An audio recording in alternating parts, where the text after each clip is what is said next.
Ghost Recon is yet another hyped game produced by Ubisoft that has the potential to disappoint its player base like many other Ubisoft titles. But is this the case with Ghost Recon Wildlands? Let's find out.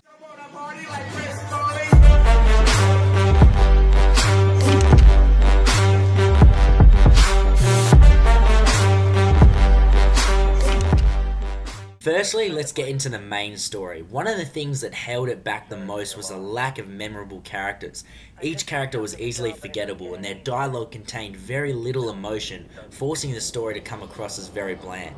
Even the bad guy didn't have many moments where I felt really scared or feared what he might do next as the story progressed. Your team also has no distinct characters either, so you feel like you were just dropped into this open world with three other characters who you know nothing about and have no chemistry with. I wish they explored a deeper story involving each squad member and why they are a part of this squad now, making you feel as if you actually know why this team works so effectively together and has been chosen as the last resort to stopping these drug cartels.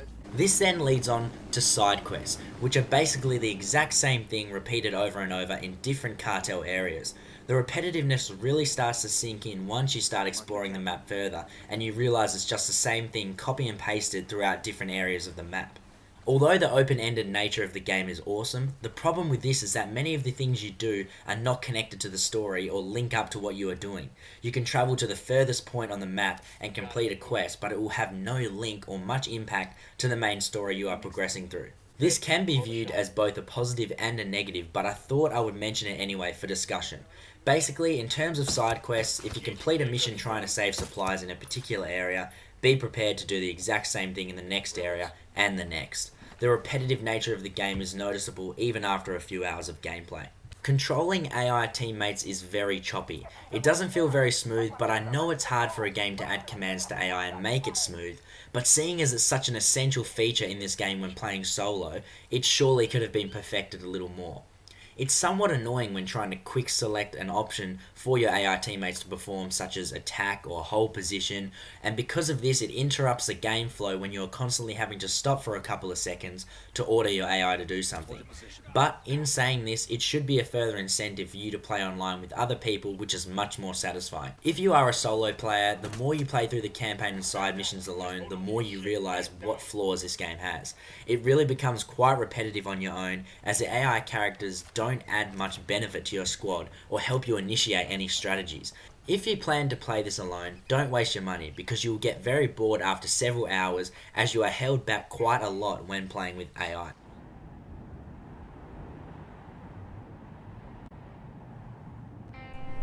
What is going on, Code Reds dudes? It's Z-Bear, just giving my buddy a little bit of help on his commentary, or not so much help, but just kind of giving it a little bit of a change and seeing how you guys like it.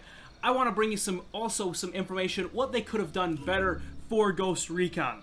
Now, the AI that he was just talking about also relates to the enemy AI, which can be characterized as very predictable. You always know, and when I say always, you always know exactly what the enemy AI are going to do, as they behave in the same way and even run into enemy fire without somewhat thinking for themselves to try and ambush you or wait for backup. I would really love to see some variation in the way enemies move around and possibly have the enemies set up in different positions that are different than when you previously visited that location. So that adds, a bit of unpredictability to the game and also some replayability. I hate to spend $60 on a game and then only be able to play through it one or two times without it becoming very stale or very bland for me. Each AI character does almost the same exact thing, so if you know how to beat one enemy, you can basically beat them all. There should be at least a few random actions each enemy can perform to spice it up a little bit, such as one of the enemies running away to fetch a car to try and run you off the road, rather than running in blindly and getting themselves killed almost every time. After only playing it for a few hours, the AI already started to feel very bland. Also, the AI drivers are honestly like real life people. Very stupid, which in a game you don't feel that should happen. It reminds me a lot of The Simpsons Hit and Run, where a car gets hit and instantly stops or does something stupid. Just a small point, but it makes the AI world around you seem quite bland and unfulfilling, to be quite honest with you.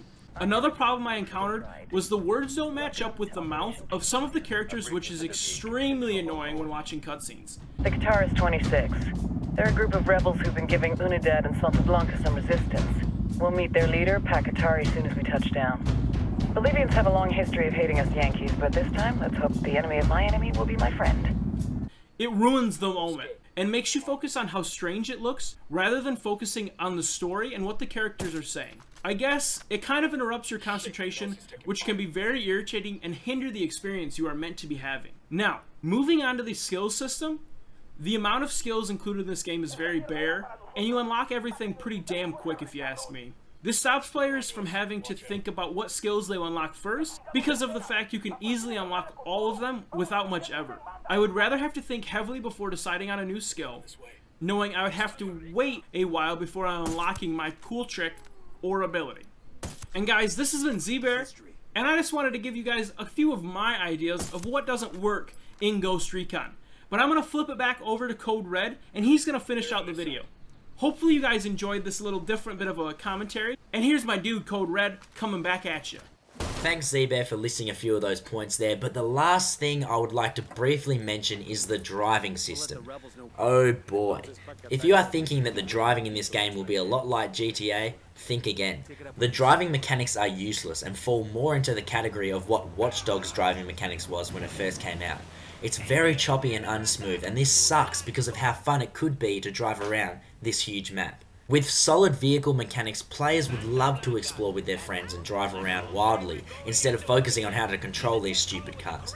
Surely Ubisoft would have learnt their lesson when everyone complained about Watch Dogs driving mechanics, but they simply don't listen to their player base. So, this will wrap up everything that I thought was wrong with Ghost Recon Wildlands so far.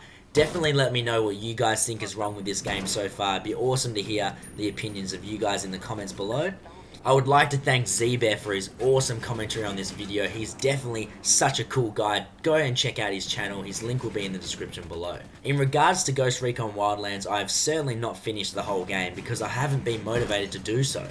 But in saying this game can still be fun with friends, so if you would like to see a video on what Ghost Recon Wildlands did right, then let me know in the comments. I'm Code Red, and I'll see you in the next video. It's been a long day without you, my friend, and I'll tell you all about it when I see you again.